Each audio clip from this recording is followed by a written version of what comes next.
Welcome to Tea with Cubes.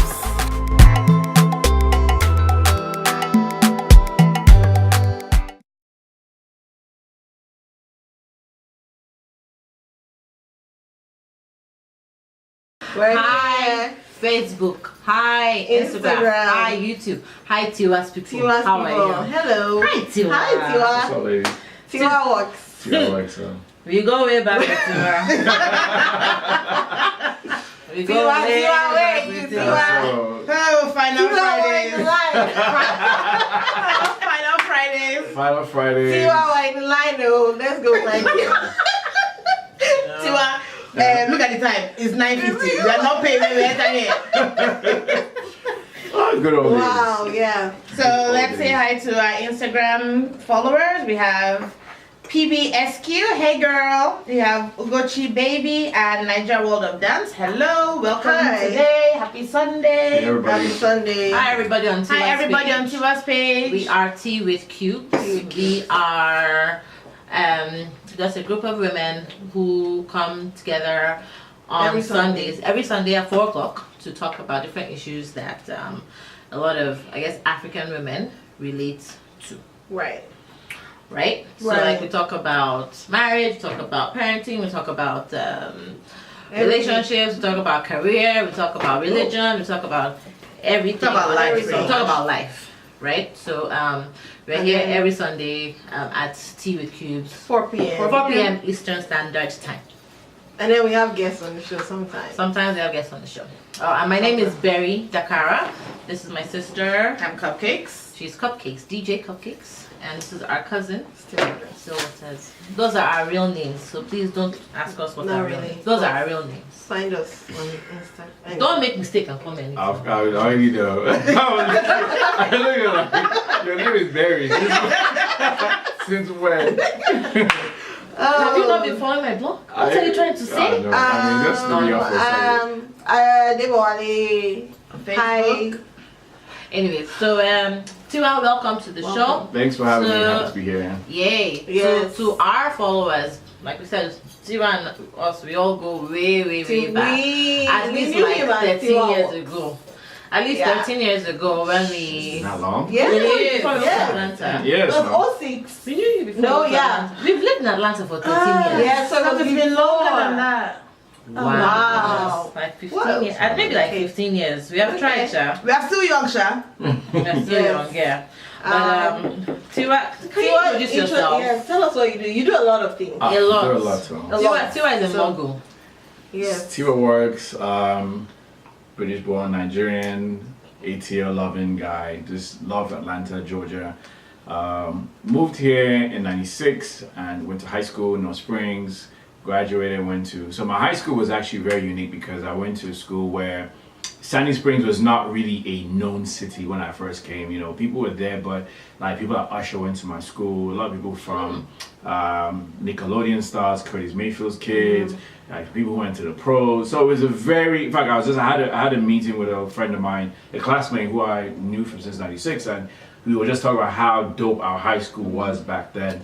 And graduated, went to Georgia Southwestern State University in Americus, Georgia, one small country town like this, like deep down South Georgia. You know, if you've ever been anywhere, so people think, oh, Atlanta is, like once you drive about 40 minutes out and then you start going towards Macon, South Georgia, go down 75 and 49. So I went to school in Americus, Georgia. Little small town, and it was great for me because I was always a city boy. You know, grew up in Lagos, grew up in London, went to live in Atlanta, then ended the parents like, you're going to South the village. That's what they call it. The village is where they sent me to school. Cotton fields, everything. But it was a great experience because I really blossomed from there. A lot of great experiences, and then Tiwa Works was born right after college. You know, in between college, outside of college, and been very started off in the nightlife of parties and events. That's what majority of people became familiar with. The brand started with the events. The brand. Yeah, so the brand has very telling of us. You know, everyone, you are Friday night like this now. You know where you're going. get dressed, and you know, and we catered to a lot of an audience that, you know, young professionals. You wanted to dress up, or you come right from work and you still have your dress up clothes, and you had a good time, good music, old school R&B, everything. And you know, we just built the brand from there, just because we were relating to people that were like us, you know. And funny enough, because when I moved to the States, I had lost a lot of my Nigerian contacts, and really started getting back involved with like the Nigerian Reunion, Nigeria Riders Online, and then started really building our base. And you know, it really, Nigerians were just in Atlanta were very supportive and gravitated. And I remember Charles Osegu reached out and was like, Charles is a known guy. Charles is a known guy. Charles was like, this guy, are you Nigerian? And I met Zainab too, was there, and Kino. You know, everybody. Kino, I saw Kino Lagos last December. Yeah, he came to All Black, and you know, he's Nigerian, isn't he? No, he lives. He's still back and forth. You know. Yeah, back and forth. He travels a lot. So ended up seeing Charles, and Charles was like, hey Tiwa, you know, I didn't know you were Nigerian, but your parties are dope. Have you ever thought about going back home and doing something? This was like in 07, and I haven't been back since I left in 92.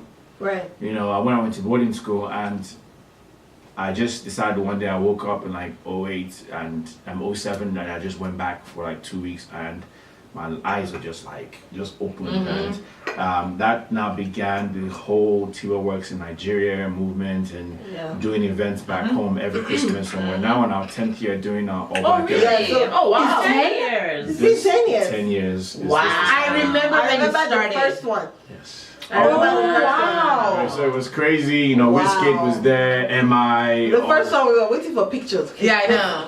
You know, it was fun. So you know, Tiwa Works pretty much events to real estate, to consulting, to development, personal. I'm very big on personal and business development as well. And in between that, you know, family started and had kids, and boom, here we are on the show. Well, let's not forget Atlanta Green Picnic. Oh, well, yeah, of course. Don't forget that. How can we forget? We can't forget that. Atlanta Green Picnic, while in college, obviously being a pure Nigeria boy, and you know, started seeing in a small country town, Greek life was big in South Georgia, and Georgia is big. In general, And I was exposed to it by seeing a lot of, I didn't know what it was because I remember orientation. I just saw a lot of, because we were in a very small, predominantly white school, but the black population were very small and tight. Then after orientation, everybody now ventured off and they started wearing different colors and funny letters, and I'm like, what is this? And kind of researching, and I found out, oh, there's Kappas, there's AKs, there's the whole D9, and it wasn't hard to pick. I gravitated towards the Kappas. I was just tighter with them and fit. I mean, not just because it was this pretty boy this, but just everything they did. They used to give. Wait, what? You know that's why you gravitated to the Kappas. You know that. I gravitated to. I know. So the reason I'm being because like my tutor counselor was a Kappa. Okay. The guy who was involved in TV program was a Kappa. So I was around them a lot by default. So I started just noticing a lot of things they were doing, and then I remember one day I just reached out to Seth Coleman and said, oh, I want to be a Kappa, and he just said, you really? You know, and you know, fortunately for me, I crossed over, became a Noop in fall 2000. I was a deuce of the Fort Oak, and life just changed then, because again, coming from an English Nigerian background to now coming into an American culture of fraternity and sorority life, it was very different. Right. I mean, I was very social on campus already, but then it just took it up another 100 notches up. Right. And you know, it was great because I got to really interact with a lot of people. I was expected to do more leadership roles because that's just the nature of the fraternity. Right. I was involved in Students in Free Enterprise. I was involved in SAB, Student African American Brotherhood. I was a writer for the newspaper. I was a photographer. I did everything. I was on the orientation team. I was in student government. I was a senator for 2 years. I played flag football for the school. I played soccer for the school. How did you make it through Wow, college? Tiwa. I don't know. How did you make it through? I graduated though, and on honors. How? I don't know. Wow. I was very involved. I feel like an underachiever. I know, right? So I did not do anything. Joy is online. Uh-huh. Hi, Adabo, and a comment towards Tiwa. She goes, Greek life. Hey. All right. Oh, because she's an iota. She's what are you, Joy? It's iotas, I think. Are you an iota? That's No, what they're called. She's something. No, she is. I think she's She can be an Iota. No, she can be Iota as a man. Oh, men. sorry. But Please, Joy, please, how are you? I feel like I heard. We don't know. Shisha is sorrow. I feel. She's sorority. She's a She's sorority. probably between AK Delta, Zeta. She's not an AK. She's not a She's not Delta. those ones. She's not a Monroe. She's Iota's sweetheart. Maybe I told. Was I like? Oh, We knew it. I'm sorry. Iota. I know. I was like, Let's make us doubt ourselves. I'm sorry. Okay, even me, I don't. you need to come and apologize to me. I was laughing at you. I know how important Greek life is. So I had to think Right. about it. I was like, wait, let me not say the wrong thing. Okay. Oh, you have little faith. So the great thing about Greek life, again, like I said, being involved, very involved in leadership positions, and I had a lot of opportunities to take office and for my chapter, and just being the Niger guy hustler on campus, I was looking at ways to improve what my older frat brothers had passed on, my professors had passed on to us. So that was when the opportunity to now host parties for the frat came into play. Like, okay, I'm over special events. I chose that. And this was like, early 2000 where, Microsoft Word were the best flyers. And you go to the computer lab and print about 100 copies. And the computer lab monitor doesn't look at you. And you just print all the... So we did that. And then I just started changing, I hate to say changing the game on campus, because we started doing the colored printer. I found in the fine arts lab this girl who allowed me to print laser printers, and I'll give her $10 and run 100 copies. Wow. And so now on campus, instead of seeing Microsoft plain Word, you're seeing a pretty girl on the flyer come to the Kappa party. Wait a minute, you're the one who started this. I'm telling you. So wow. we did that for a couple of years, and then we got to a situation where chapter got suspended. What did you do? Let's not get into it. Let's not get into it. We're not getting that far. We shall know you graduated. I graduated. So what reason being telling this story is that after that downside of when we got suspended, we had opportunities. Myself and my line brother Dave, my trade club, decided to continue to run events, and we did for sure entertainment. And that's when I really got into the party business full time. And I always tell the story because in college, in school where I have 3 meal plans, 3 food, I eat 3 times a day. I stay on campus. I didn't have any really bills. I didn't have anything outside of $100 was my budget per month. And I was making $800 plus in 3 hours in one night. So you can imagine my mind was like, Let's see. There's something here. No, literally we sat there when he and I split the money. We split 50-50. And I was like, wow, Dave, this is big. Yeah. And, in college, to make that kind of money, you pretty much have struck gold. That's true. So we started now planning for homecoming months in advance. And we started budgeting money, put money aside, and we were investing in I told him we should go ahead and look into buying TV ads. Everybody did radio in South Georgia, which to me, it was cool, but you get drowned out. So how can we stand out? 106 Park was big back then. And I went to the media office. I'll never forget Carla Morris. She was there. I asked her, I said, hey, we want to buy ads on BET. How much is it per slot? She said it's $3. I said, is there a minimum? She said, no. I looked at Dave. I said, Dave was like, no, you're not going to do it. So we now turned around and bought $300 worth of ads. So we flooded the TV race for, and people there thought the whole of America was watching them, not knowing it's just a regional. And so the hype, homecoming came around, we made $8,000 a piece. Wow. So my mind was just in business mode for this event thing can be really if you do that a month, that's almost $100K a year. Yeah. So literally turned around, graduated, T-Work Works came into play. What did you go to school for? What did you study? Computer information systems. Imagine. Wow. Can you imagine? Wow. I didn't. So the realization Your that passion to go back. no, I just knew in college CIS was not for me because I was trying to be like my dad. He had a computer business, and I just chose CIS. I didn't know anything about it. But then after I was coding into my sophomore year, I realized this is not for me. And I started paying people in India to do my homework. I said, I'm telling you, I would pay people in India. I would say, I had one Indian program, and I would message him. I said, look, please don't give us. I don't want to make 100. Give me 92. Give me 91. Let me have some mistakes so the teacher won't ask me to teach the class. And I literally floated my way through school, computer class. I passed it, but I understood it. Don't get me wrong, but I just didn't have the time to be figuring out. With computer programming, it could be one comma disrupts the entire thing. Yeah. So I just decided that no, I didn't want to do this, but I now just enjoyed. I mean, who doesn't enjoy, like, at that age, you're enjoying parties and people are coming. Then I started DJing. That's one thing people didn't know. I was DJing my own parties all the way through. I mean, I was carrying, this is when CDs were in before streaming. I'm carrying my bags of all the music, and women loved when I played because I played all the booty shape music, all the twerk music, everything that women would say, T.Y. is coming. They literally, you know, so it was so much fun. That's when the whole Hypnotic and Hennessy drink mixture was coming in, Incredible Hogs.